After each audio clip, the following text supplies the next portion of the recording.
Hi there. I'm talking to Samista Jugwanth, and she is in South Africa. One of the places I have never been to, so I might one day have to change that for some reason. You should. It should, that's right. So I came across Samista essentially through, I think it must have been the APF Awards actually, is probably where I first spotted you.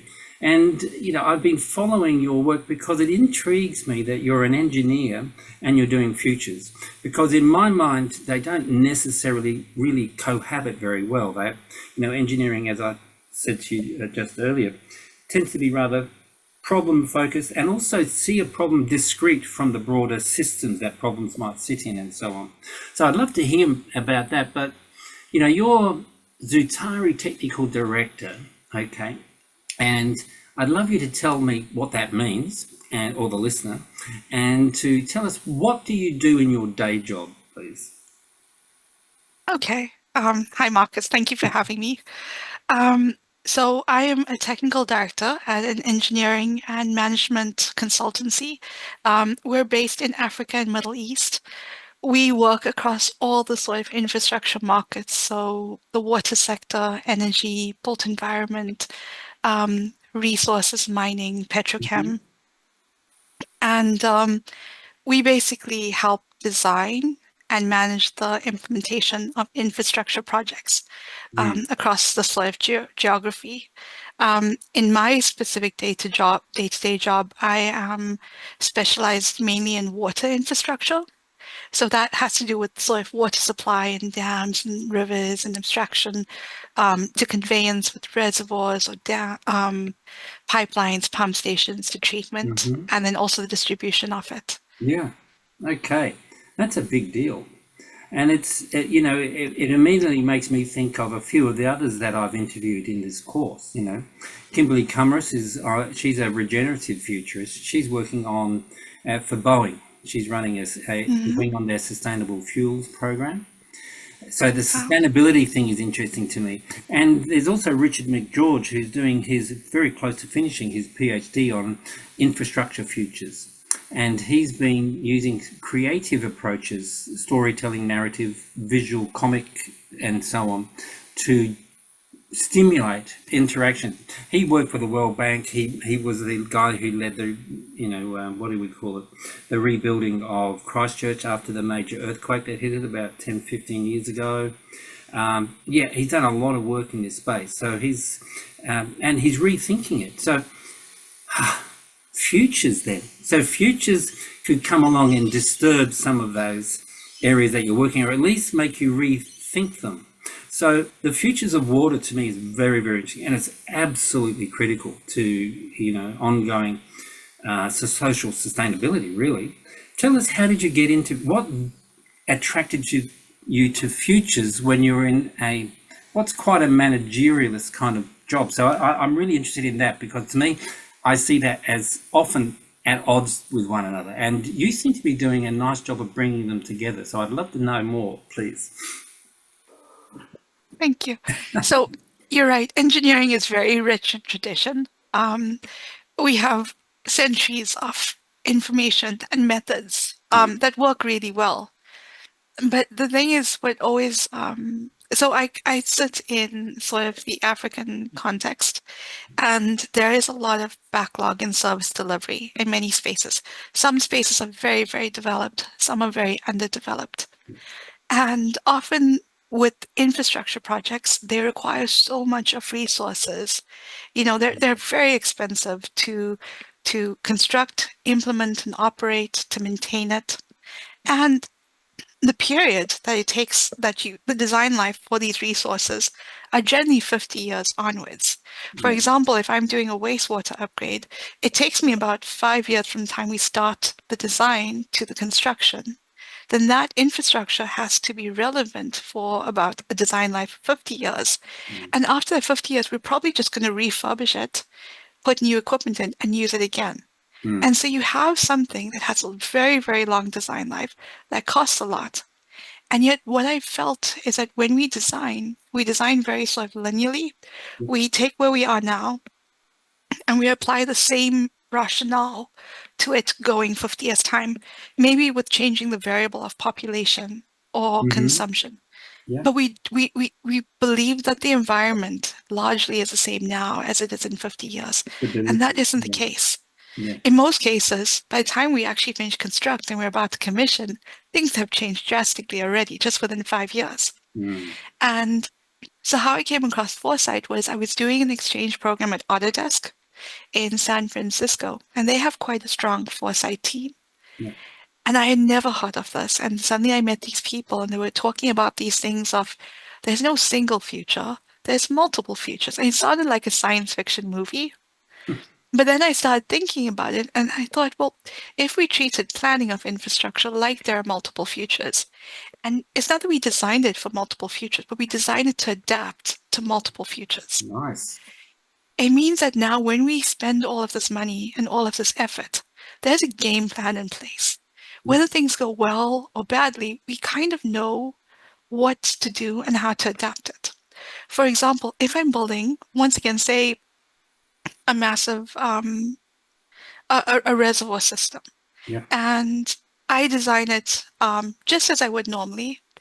If I ever had to extend in the future, I'd have to take a whole system offline to break in and attach a new pipeline and all of these other things. But if I had thought that maybe something might happen that might expand consumption, I can actually, when I'm building it in the first place, just build a small chamber with a tie-in point. And Yeah. then that means later when I need to expand, I'm not shutting anything down. I'm not Mm. making huge changes to the original infrastructure. I can just tap in. Likewise, if I build infrastructure and a future happens where there's a collapse sort of scenario, Mm. I'm not wasting infrastructure. I have a game plan about how I can change the purpose of what I built for something else. Mm-hmm. And I think in a space where resources are so limited, and I mean, that's not even just in the African context, as we go forward globally, resources are limited. Yes. Being able to use what we have and plan to use it in a resilient and sustainable way becomes more critical. And I think the Swift foresight is just amazing. It adds a level of complexity and richness to our planning phases Mm. um, that I think is perfect. Yeah. That's really, yeah, that's it's a nice way of describing it. So there's a level of flexibility, adaptability. How do your colleagues go with this? Um, that is Oh, I had to a ask. lot of Sorry. yes. Well, the thing is that every time I try and describe this to people, I have mixed reactions. There are some people who are very excited about it. You know, Mm-hmm. they're seeing, so right now, sustainability and resiliency are two core themes in the infrastructure space. Mm-hmm. And sometimes people confuse the two of them, but they are very distinct themes. One is about how we use things, so we prolong the use of the limited resources we have. The other resiliency is more about protecting the security of whatever we're looking at. Yeah. And sometimes the two of them actually are not in line with each other. Yeah. Um, so there are many people who can see the value in this. There are a lot of people, though, when I speak about multiple futures, they think it's like they think of it as a science fiction movie, like The Matrix or The Minority Report or something like that. And then I see them lose interest. So the thing is with good facilitation is always to read your audience and who you're speaking to. Most of the time when I'm doing foresight type exercises, I don't call it foresight. Yeah. And I also stay away from certain terms, like, you know, signals of change and artifacts of the future. I don't go there. Yeah. I use more words like variables. You know, drivers are Yeah. variables essentially. People that yeah, engineers especially would get that. Yes. Yeah. Perfect. And Yeah. uncertainties are multiple consequences. They're uncertain variables that could change what consequences we have. Yeah. And so it's just a language that makes people more comfortable. Maybe about 2 years ago, I was on a course and I had a wonderful class. There was a gentleman who was part of that class who worked for one of the Silicon Valley companies in San Francisco. And he called me about 2 years ago and he said, you know, I see you actually applying foresight in your work quite successfully. He tried doing that at his work Mhm. and Yeah. it didn't work out very well. And then I was like, oh, like how are you applying it? Like how are you talking to people about it? And he said that I was telling about strategic foresight, and I was Mm. talking about futures, and I got them to design artifacts of the future. And and then I realized that the thing was that not everyone is on the same page Yeah, yeah, as you might be. And so to ask them to do something completely out of their comfort zone is too much of a leap. And that creates a paralysis. And then some sort of apathy towards actually even trying it. mm. And so you need to actually take your groups through baby steps. So as I said, I change the language that I use when I deal with the groups. Yeah, I also I mix it up between individual and group okay. activities. Yep, I'm a yep, big fan of surveys, like giving people surveys when they're at home and they're comfortable, like some very creative things. And so you draw some of the ideas, and when they come into a group setting, they're more comfortable with what we're doing. yeah, The other thing is I also like to seed my groups. So I like having smaller groups, but I seed it with people who are more open thinking. Most of the time I get the young engineers, the mm-hmm. graduates and things, Yeah, they're a little bit more flexible and open. And they're bright-eyed and bushy-tailed. They're not so cynical. And so if you have one of them in each group, they're the ones who actually provide the energy when things slow down. They're like, and then, or what if? And they mm. ask those questions. So yeah, it's actually it hasn't been a stumbling block. It's most people have um been very excited about the output, but I do have to admit I have changed the language that I use when I facilitate.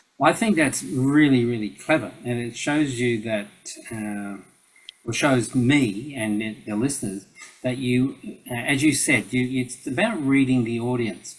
So, and having that kind of sensitivity to them, because Mm, I think if you go too fast, too quickly, you can easily lose or disenchant the audience. But yeah, also, language is porous. I mean, you're using the same language. I mean, behind the language, the logic is there. You're just yeah, using accessible terms. A lot of my work, I think, is all about bridge building. It's about building a bridge.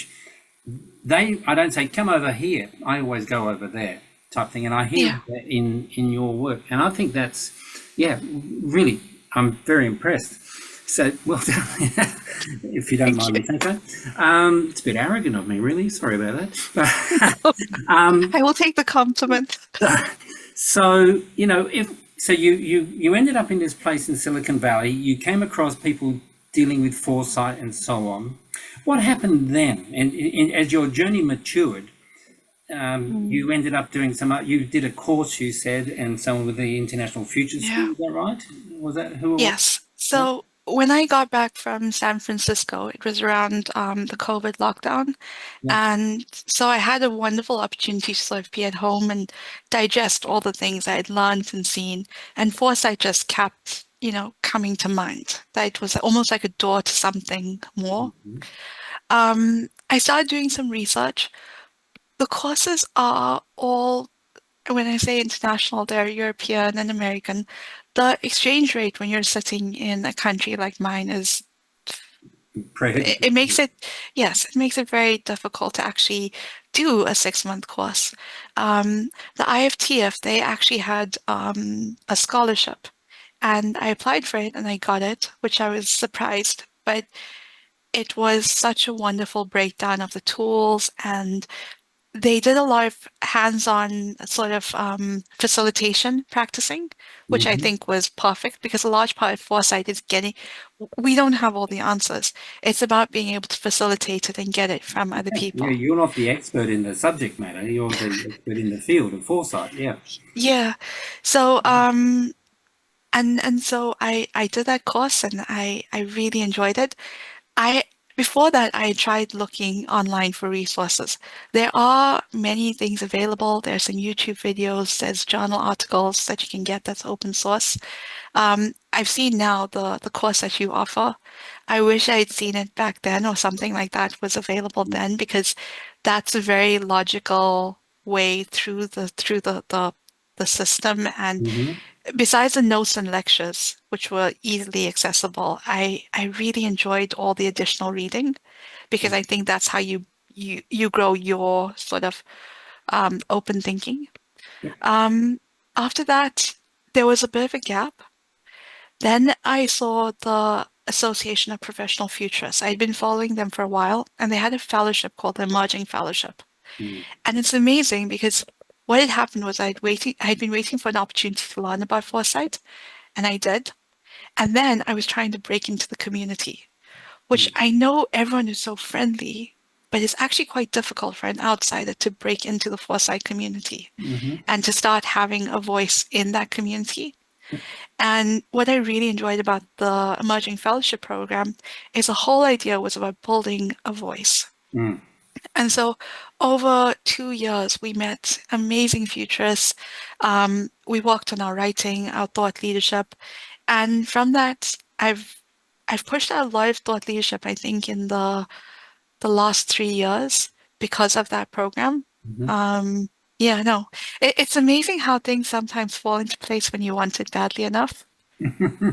Yeah, timing is amazing. And it's one of those things that it Yes, really intrigues me about the world we live in is timing. So, yes, can you elaborate a little bit from your own experience on that? on timing.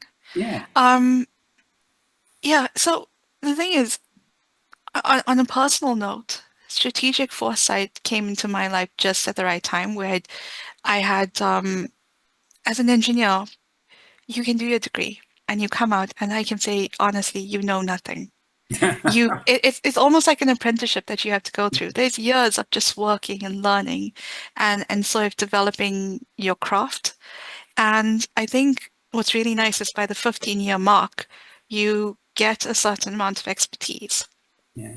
And what got to me, or what started interesting me was sustainability and how to make our designs more sustainable and resilient.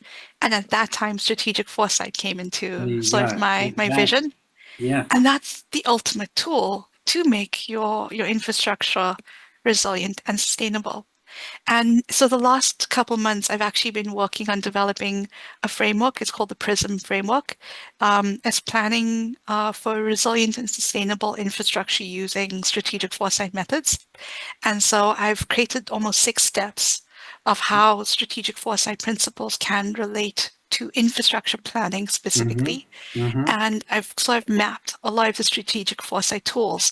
So from Mm. the projects I've been working on where I've been applying them, I've now mapped it to these different steps. And I've started putting together some case studies of projects Good. where I've actually used the strategic foresight to get certain input variables into the actual design, because that's the trick with engineering and foresight. It's about taking qualitative data and Mm-hmm. making it almost quantitative so it can actually go Yeah. into the Yeah. design. Yeah. Yeah, so it's amazing. It came in the right time for me, personally.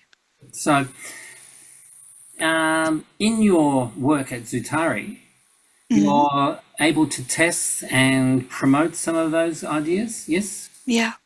Our company is quite, I would say quite forward thinking. Actually, when I started here 8 or 9 years ago, that was the first time I actually heard about human-centered design and design-led thinking methods. I had already, as a young engineer, I had already started in my previous company, I was already doing things that other people thought were a bit odd. So if we were designing a concept for a swimming pool, a public swimming pool.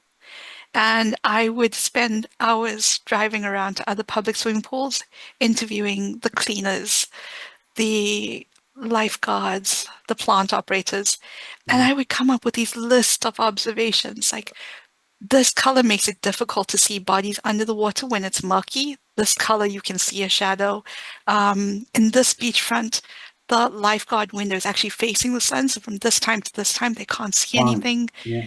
Yeah, so we got all of these things and I started applying it to my design, but I didn't know there was a name for it. And then I got to my company and it wasn't something that just a lone engineer was doing. It was something that the company promoted. The Yeah. idea that we were building infrastructure for people Yeah. and we should have their input into it. And then the design led thinking about, going wide, bringing it in, going wide, bringing it Yeah. in. And so to bring strategic foresight into a company like this, it was something that people weren't really exposed to. But I think the thinking of the company is very The forward culture thinking. So was they were there very, already. Yes, yes, Very, I very hear that. receptive. And so I've been applying it in my water projects, but in the recent times, I've been asked to apply to a ports development, to a university project. So Mm, slowly the other markets are also starting to incorporate this into their work streams as well. That's really exciting. So Mm, you're doing all this now. You've got a decent level of experience in the field. Where do you think you might go? Do you have a sense of 5, 10 years from now, the sort of, now we're talking aspirational futures, yeah, but also one that you can quite clearly I'm going to sound like a build with? total nerd. Yeah, well, tell us, what's your thing? I want to actually work in that sort of this framework that I've started building to offer foresight in projects, but I don't want it necessarily to be a service offering that I alone offer. I want it to be almost like I want to somehow change people's thinking that engineering, the planning phases actually include this more qualitative design Okay. as well. Um, there are different routes that I can take to do it. In the short term, I've been focusing on thought leadership. So you'll see there's a lot of articles I've put out on, the future of WASH, which is water, Mm, sanitation, and hygiene. On water demand, I've put out quite a few articles on in the intersection between foresight and engineering. And I think for the near future, that's what I'm going to focus on more, uh, just sort of getting that out there, see yeah. who else feels that way and see what we can build. The long term is I would actually like to maybe formalize it, maybe academically. Hmm. I'm talking to I'm talking to a few people just to sort of understand what that would entail. Trying to do academics sort of with my current workload is going to be a challenge. So Yeah. I need to be very clear on what I want. But I think that's going to be a long-term goal. That's going to be Mm. something that I do while I work. Yeah.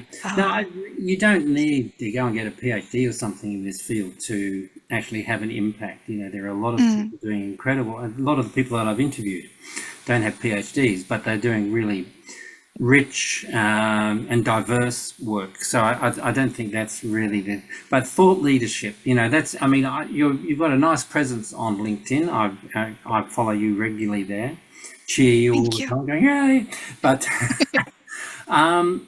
it's a very interesting thing to look over a career, look over your life to see the way timing plays out, the way that certain things come at certain times. It's interesting you said you for 15 years pretty much was an apprenticeship before you ended up meeting the foresight kind of domain. That's Mm, interesting to actually to quantify it and say, okay, for you, and I get that because of course I see people going through degrees all the time. We're all babies. yeah, We come out of a degree, and yeah, the question is when do you hit that point where you're ready for a new phase of growth? Much of that period yeah. consolidation.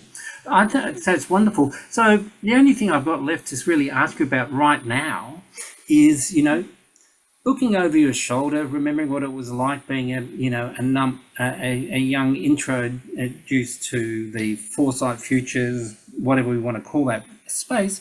What would be a piece of advice for somebody who's just stumbled into my course, for instance, and has, Mm. going, what the hell is this? Oh, this is kind of interesting, but they're not really sure. I think the first thing is that, and I might not be saying what a live. So about 2 years ago, there was a live discussion about professional futurists and what makes that, and you have to have certain degrees. And Yeah. um, I would I would say the beauty of foresight is that it encompasses everything. Anyone from any background coupled with this has value to offer. Mm, And so the first thing I would say is that people need to understand what foresight means to them and their pathway. Like what is the value that foresight is bringing to what they already have? mm, And I think that would guide that's whether great. they want to stay in their field. Like, so for instance, my pathway, I'm not a full futurist in terms of this is what I do academically. Yeah. My focus is engineering and the richness that foresight adds to it. But there are some people who are very, very strong at foresight as the main sort of Mm. the main purpose of what they're doing, and then they are more consultants to get other people to where they have to go. So I think that's the first thing to determine how you want foresight to be in your career Yep. or what work you want to do. And the second piece of advice I would say is community. My my my space in foresight really took off once I had community. When I was by myself, it really felt like a small kid standing outside like a candy store, just looking in at all of these amazing things and not being able to be part of it, right? Yeah. But once you have community, once you meet people like yourself, um, that is how you actually get to learn more, to pass on what you have, and also to more opportunity. There are different ways of creating that community. It could be taking courses where you have a class of people, of contemporaries. There are also other organizations that you can join. Some of them are a little bit more expensive than others, so you just have to do some research to see what fits for you in your context. And also some are stronger geographically in different areas. But for me, my career in foresight took off once I had that community. Yeah. So I'm very grateful to that APF Emerging Fellowship Program. Yeah, no, that's fantastic and really good advice. You know, that first to find your niche, how does foresight fit into your world? And then what I call it, one of the lectures I give in this course is called Finding Your Tribe, to find your community, Yes, find your tribe. yes, And to know that maybe you've got a bit of a tribe there and a bit of a tribe there. So it's not necessarily just one thing, but exactly. it's very much a network of like-minded and sometimes unlike-minded because we need difference. Yeah. Yes, that's Well, very true. I want to thank you so much, and no doubt we'll pick up on our conversation again at some time, Samista. I I think really hope so. so. This was fun. Yeah, Thank you. and you know, it's if people and you know have questions for you, it's okay for them to email you, isn't it? To just say, Definitely. yeah, It's my first name, samista.j@gmail.com. okay, Anyone's yeah, more than welcome to. yeah, beautiful. All right, well, I will stop here. Thank you so much. Thank you.